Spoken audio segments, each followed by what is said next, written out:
Hi everyone, welcome back to my channel run classes for you में। जैसा कि आप सामने में देख पा रहे हो, आज हम सामाजिक विज्ञान क्लास 10th के जो महत्वपूर्ण प्रश्न है उन सभी को करने वाले हैं। तो आप सभी देख लीजिए, मैं इतने सारे प्रश्न आपके लिए लेकर आया हूं जो आपके बोर्ड एग्जाम में सीधे सीधे पूछे जाएंगे। ये सब प्रश्न है मोस्ट इंपॉर्टेंट प्रश्न है। इन सभी प्रश्नों का हम लोग सोल्यूशन भी करने वाले हैं। आप वीडियो को अंत तक देखिएगा और वीडियो को शेयर भी करना अपने दोस्तों के साथ, क्योंकि यहाँ पर 1 नंबर की तैयारी कराई जाती है। और जो भी आपने बोर्ड एग्जाम में अपना सपना ले रखा है 90% या 95% लाने का, वो सपना यहाँ पर पूरा होगा। मैं डेली डेली आपको टारगेट देंगे, बस वो आप याद कर लीजिए। आप 100 में से 100 नंबर आपके आसानी से आ जाएंगे। ये मैं 200% गारंटी लेकर बोल रहा हूँ, क्योंकि वही प्रश्न है जो आपके प्रीवियस ईयर पूछे गए थे और आने की पूरी पूरी संभावना है। तो चलिए शुरुआत कर लेते हैं आज के महत्वपूर्ण सेशन की। और पहला सवाल, तो पहला सवाल आप ध्यान से पढ़ेंगे और आप भी अपने सवालों के जवाब देते रहिए, आंसर हमें भेजते रहिए और हम आपको सही तरीके से गाइड करेंगे और आप इन सभी प्रश्नों को तैयार भी कर लेना। तो ऑटोबान बिस्मार्क संबंध किस देश से था? तो ऑटोमार्क जो बिस्मार्क था उसका संबंध किस देश से था? तो आपको पता नहीं, इटली, जर्मनी, फ्रांस या ब्रिटेन। तो बताइएगा, जो ऑटोबान बिस्मार्क का संबंध किस देश से था? तो आप सभी जानते हो किस देश से था। बिल्कुल बहुत ही महत्वपूर्ण और लाजवाब और अद्भुत प्रश्न है ये, ठीक है। तो आप सभी बता रहे हो किससे था? जर्मनी से। बिल्कुल बहुत शानदार आंसर है आप सभी का। किससे था? आपका जर्मनी का, ठीक है। जिसे ना पता तो वो आप तैयार कर लेना, वीडियो को 2-3 बार देख लेना। ज़्यादा लंबा वीडियो नहीं बनाता हूँ, आपको पता है, ठीक है ना। दूसरा प्रश्न बोला गया, निम्नलिखित में से किसे 1871 में जर्मनी का प्रथम सम्राट घोषित किया गया? मोस्ट इंपॉर्टेंट प्रश्न है ये भी आपका। निम्नलिखित में से किसे 1871 में जर्मनी का प्रथम सम्राट घोषित किया गया? विलियम प्रथम, विलियम द्वितीय, फेडरिक विल्हेम प्रथम, फेडरिक विल्हेम चतुर्थ। तो क्या आंसर कर रहे हो आप सभी दूसरे सवाल का? ठीक है, तो आप सभी लाजवाब और अद्भुत आंसर कर रहे हो, विलियम प्रथम। इसका जो सही आंसर आपने किया है विलियम प्रथम। सभी के लिए बहुत बहुत मोस्ट इम्पोर्टेंट ये क्लास है, चाहे आप यूपी बोर्ड को, चाहे आप बिहार के हो, चाहे आप राजस्थान के हो, चाहे आप झारखंड के हो, चाहे आप हो बिहार के, ठीक है। सभी के लिए महत्वपूर्ण ये प्रश्न है जो आपके एग्जाम में सीधे सीधे पूछे जाएंगे। तीसरा प्रश्न देख लेंगे आप लोग। 1789 में फ्रांस किस प्रकार का राज्य था? असीमित राजतंत्र, सीमित राजतंत्र, प्रजातंत्र या गणतंत्र? तो 1789 में फ्रांस किस प्रकार का राज्य था? तो ये आपको बताना है। 4 विकल्पों में से एक सही आंसर है, उसी को आपको छांटकर अपनी ओमाए उत्तर पुत्रिका पर लिखना होता है। तो क्या आंसर कर रहे हैं आप सभी? तो असीमित राजतंत्र था। असीमित मतलब जिसकी कोई सीमा नहीं थी, इस तरह का आपका जो राजतंत्र था फ्रांस में। कब था? 1789 में, ठीक है। आपसे ये भी पूछ सकता है, असीमित राजतंत्र किस प्रकार का, कौन से राज्य में था? ठीक है, तो आप बताओगे कौन से राज्य में था असीमित? तो किस फ्रांस राज्य में था और किस सन में था? 1789 में था, ठीक है। याद रखेंगे आप लोग। इसके बाद चौथा प्रश्न, निम्नलिखित में से कौन सा देश केंद्रीय शक्तियों में सम्मिलित था? जिसके पास सेंटर की जो पावर थी वो होती थी, वो आपको कंट्री बताना है, कौन सा देश था, ठीक है। ब्रिटेन, फ्रांस, जर्मनी या रूस? क्या आंसर कर रहे हैं आप सभी चौथे का? तो चौथे का आंसर कर रहे हैं सभी बच्चे, कौन? जर्मनी, ठीक है। किसके पास थी शक्तियां केंद्रीय की? सेंटर की पावर किसके पास थी? आपकी जर्मनी के पास थी, ठीक है। किसके पास थी? आपकी जर्मनी के पास। मोस्ट इंपोर्टेंट क्वेश्चन है ये, आपके एग्जाम में आता है। इसके बाद 5, निम्नलिखित में से कौन सा राज्य भारत का संघीय राज्य नहीं है? ठीक है, बताइए कौन सा राज्य जो है संघीय राज्य नहीं था आपका भारत का? उत्तर प्रदेश, महाराष्ट्र, पंजाब या दिल्ली? तो बताइएगा कौन सा था? तो जो आंसर है वो है आपका दिल्ली, ठीक है। दिल्ली कैसा है? आपका सेंटर है, संघीय राज्य नहीं है। समझ में आ गया? बाकी सब उत्तर प्रदेश भी संघीय है, पंजाब भी और महाराष्ट्र भी। इसका जो ऑप्शन नंबर घ बिल्कुल सही है, क्योंकि यहाँ पे बोला गया कौन सा राज्य नहीं है। अगर राज्य पूछता तो उत्तर प्रदेश भी था, महाराष्ट्र भी और पंजाब भी, ठीक है। ये 5 आपके महत्वपूर्ण प्रश्न हो गए। चलिए अब छठा प्रश्न देखते हैं। सभी प्रश्न आपके लिए लाजवाब है और महत्वपूर्ण है। राष्ट्रवाद का प्रारंभ सर्वप्रथम किस देश से हुआ? इंग्लैंड, अमेरिका, फ्रांस, रूस? तो राष्ट्रवाद का प्रारंभ सर्वप्रथम किस देश से हुआ? बताइएगा कौन सा सही आंसर है इसका, ठीक है। तो सभी बच्चे सही आंसर कर रहे हैं इसका, फ्रांस, ठीक है। बिल्कुल सही आंसर है आप सभी का, क्या? फ्रांस। इसके बाद सातवां, आर्थिक महामंदी का प्रारंभ कब हुआ?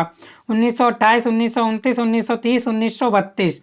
तो आपको इसमें सही विकल्प बताना है सातवें का कौन सा है। तो आर्थिक महामंदी का प्रारंभ, आप सभी बच्चे क्या बता रहे हो? आप सभी बता रहे हो कि 1929। ठीक है, बिल्कुल सही आंसर है। कुछ बच्चे गलत बता रहे हैं, वो अपना सही कर लेंगे वीडियो को देखकर और इसको तैयार भी कर लेंगे। इसके बाद आठवां बोला गया, निम्नलिखित में से कौन सा संघीय सूची का विषय है? रक्षा, कृषि, व्यापार या शिक्षा? तो कौन सा संघीय सूची का विषय है जिसमें आपकी संघीय होता है? ठीक है, तो कौन सा है? वो है आपका रक्षा। ठीक है, क्या? रक्षा। चलिए नेक्स्ट, लिखित संविधान भारत में कब लागू हुआ? 15 अगस्त, 14 अगस्त, 10 दिसंबर, 26 जनवरी। तो बताइए लिखित संविधान भारत में कब लागू हुआ? 9 का सही आंसर क्या बता रहे हैं आप सब? तो आप सभी जानते हो 26 जनवरी को हुआ था। ठीक है, कब हुआ? 26 जनवरी को। 10वां, भारतीय राष्ट्रीय कांग्रेस की स्थापना कब हुई? 1885, 1904, 1857, 1855। तो सही आंसर बचाइए आप सभी प्यारे बच्चों, क्या हो जाएगा? तो भारतीय राष्ट्रीय कांग्रेस की स्थापना कब हुई थी? तो वो हुई थी आपकी 1885। सभी आंसर बिल्कुल सही दे रहे हैं। कब? 1885। बिल्कुल गजब और अद्भुत आपका आंसर है। ठीक है, लाजवाब बेहतरीन तैयारी है। 11वां, निम्न में से कौन सी रोपड़ फसल है? गेहूं, चना, गन्ना, मूंगफली। रोपड़ मतलब जो हम क्या करते हैं, उसको रोपड़ कर देते हैं। ठीक है, देखो गेहूं क्या होता है, आप सूखे में बह देते हो, चना भी, मूंगफली भी और गन्ना भी आप बह देते हो कभी कभी, लेकिन आपकी रोपड़ की फसल आपकी गन्ना ही मानी जाएगी। ठीक है, रोपड़ की फसल का मतलब ये होता है जब आप, ठीक है, धान वगैरह होते हैं उस समय करते हो। ठीक है, समझ में आ गया? चलिए 11वें का सही आंसर हो गया आपका गा। 12वां देखते हैं। सभी प्रश्न बहुत बहुत लाजवाब और बहुत ही महत्वपूर्ण प्रश्न है जो मैंने प्रीवियस ईयर क्वेश्चन पेपर से उठाए हैं। निम्न में से कौन सा संसाधन पुनः चक्रीय है जिसका हम पुनः बार बार प्रयोग कर सकते हैं? ठीक है, कौन सा संसाधन है पुनः चक्रीय? तो बताइएगा 12वें का। तो 12वें का सही आंसर क्या बता रहे हैं आप सभी? का। ठीक है, क्या बता रहे हो? का। ठीक है, इसको आप चेक कर लेना। ठीक है, क्या है आपका पुनः चक्रीय संसाधन? तो वो है आपका लोहा।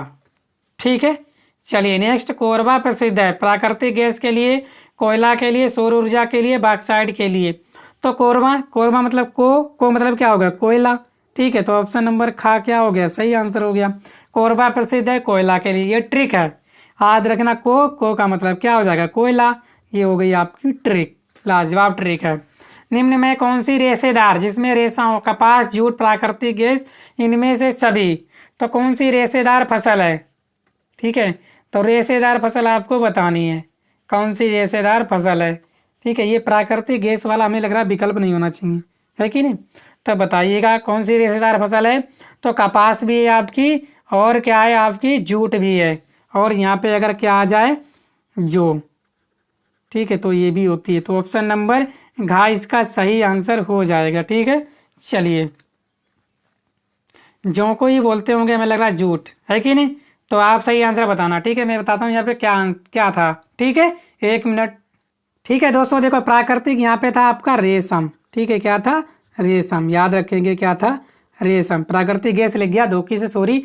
तो क्या हो जाएगा? कपास, जूट और प्राकृतिक रेशम, ये सभी आपके क्या होते हैं? रेशेदार फसल होते हैं। तो इसका जो ऑप्शन हो जाएगा घा, बिल्कुल सही हो जाएगा। इसके बाद, एक वस्तु का अधिकांशतः प्राकृतिक प्रक्रिया से उत्पादन सम्मिलित है, प्राथमिक क्षेत्रक से, द्वितीय क्षेत्रक से, तृतीय क्षेत्रक से या सूचना प्रौद्योगिकी से। ठीक है, तो आपका प्राकृतिक से, जो भी प्राकृतिक से होता है, तो याद रखना जहाँ प्राकृतिक आ जाए तो याद रखना प्राथमिक, प्राकृतिक, प्राथमिक, प्राकृतिक प्रा बना है तो इसमें भी प्रा बना है। ठीक है, याद रखेंगे, समझ में आएगा ट्रिक। लाजवाब ट्रिक है ये। ठीक है, यहाँ प्रा बना प्राकृतिक, वहाँ पे प्रा बना देना। जहाँ पे को बना था, जहाँ पे कोरबा वहाँ पे को बना देना। बिल्कुल ट्रिक है, लाजवाब, कभी गलत नहीं होगा। इसके बाद 16वां, पंजाब में भूमि निम्नीकरण का निम्नलिखित में से प्रमुख कारण क्या है? कौन सा प्रमुख कारण है? गहन खेती, चरगाह, अधिक सिंचाई या अति पशुचारण। यानी कि खेती अधिक होती है या ज़्यादा चरगाह होता है, तो ये भी नहीं, और अति पशुचारण भी नहीं है। तो क्या होती है वहाँ पे? निम्नीकरण। निम्नीकरण का मतलब कटाव। ठीक है, यानी कट जाती है तो वहाँ पे क्या हो जाता है? भूमि का निम्नीकरण हो जाता है। तो क्या कैसे होता है? अधिक सिंचाई करने से। ठीक है, समझ में आ गया?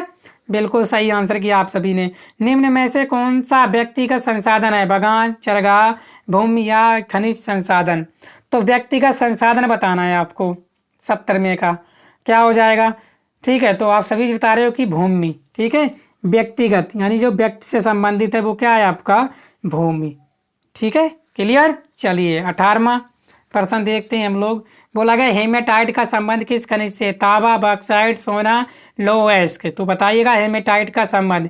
हे मतलब क्या होता है? हेमे का मतलब होता है लोहा। हेमे का मतलब क्या होता है? लोहा। क्या होता है? लोहा। तो क्या हो जाएगा? लौह अयस्क। ठीक है, हेमे का मतलब होता है लोहा। ठीक है, क्या होता है? लोहा। हेमे का मतलब ठीक है लौह अयस्क। एक मार्क किन वस्तुओं के लिए प्रमाणिक चिन्ह है? उपभोग वस्तु, सेवा वस्तु, खाद्य पदार्थ या इलेक्ट्रॉनिक वस्तुएं। तो एक मार्क चिन्ह आपने देखा हो जो खाने पीने की चीजें होती हैं उसमें एक मार्क का चिन्ह लग के आता है। ठीक है, तो खाने पीने की चीजें क्या होती हैं आपके? खाद्य पदार्थ। खाने पीने की खाद्य पदार्थ में आपका एक मार्क चिन्ह लग कर आता है। ठीक है, समझ में आया? क्लियर हुआ? इसके बाद 20, निम्नलिखित में से किसकी अधिक मात्रा जलोढ़ मिट्टी में पाई जाती है? पोटाश, चूना, फास्फोरस, इनमें से सभी। तो आप सभी जानते हो जलोढ़ मिट्टी में सबसे किसी की अधिक मात्रा सबसे अधिक पाई जाती है? किसमें? जलोढ़ मिट्टी में। ठीक है, जलोढ़ मिट्टी में किसकी मात्रा अधिक पाई जाती है? पोटाश की, चूना की या फास्फोरस की? तो इनमें से सभी। ठीक है, तो इसमें पोटाश की भी पाई जाती है, चूना की भी और फास्फोरस की। क्लियर हुआ? क्लियर हो गया आपका? अब देखो, अब मैं जो आपको 3 प्रश्न बता रहा हूँ इन सभी को आप लोग तैयार कर लीजिए। आपके पास उत्तर तो लिख के ही रखे होंगे, तो 3 प्रश्न आप तैयार कर लेना। ये पहला प्रश्न, फ्रांस की क्रांति कब हुई? इसका मुख्य कारण क्या था? मोस्ट इंपोर्टेंट क्वेश्चन है ये, आपके एग्जाम में आता है। इसके बाद लोकतंत्र के किन्हीं 4 लाभों का उल्लेख कीजिए। मोस्ट इंपोर्टेंट है ये। ठीक है, आप नोट डाउन कर लीजिएगा अपनी कॉपी में और इन प्रश्नों को आज तैयार कर लेना। इसके बाद में एक दिन आपको छुट्टी रहेगी, कल मैं आपको फिर वीडियो बनाकर लाऊंगा और आपको बताऊंगा आपने तैयार किया। जो मैं प्रश्न बता रहा हूँ उन सभी को तैयार कर लेना। आपके बोर्ड एग्जाम में 90+ अंक आएंगे, कोई भी नहीं रोक सकता आपको। तीसरा प्रश्न, संघवाद क्या है? इसकी प्रमुख विशेषताओं का उल्लेख कीजिए। संघवाद क्या है? इसके प्रमुख विशेषताओं का उल्लेख कीजिए। आपके पास मॉडल होगा, मॉडल में इसके उत्तर देख लीजिए। किताब होगी, किताब में आप देख लीजिए। ठीक है, ये प्रश्न आपको तैयार करने हैं तो करने हैं, क्योंकि आपके एग्जाम में आएंगे तो आएंगे। ठीक है, तो वीडियो को आप शेयर करना। चैनल पर पहली बार आए, चैनल को सब्सक्राइब कर दीजिए और अपने दोस्तों को भी बता दीजिए कि बेहतरीन और लाजवाब तैयारी करा रहे हैं रन क्लासेस फॉर यू परिवार। ठीक है, मिलते हैं नेक्स्ट वीडियो में। Thank you.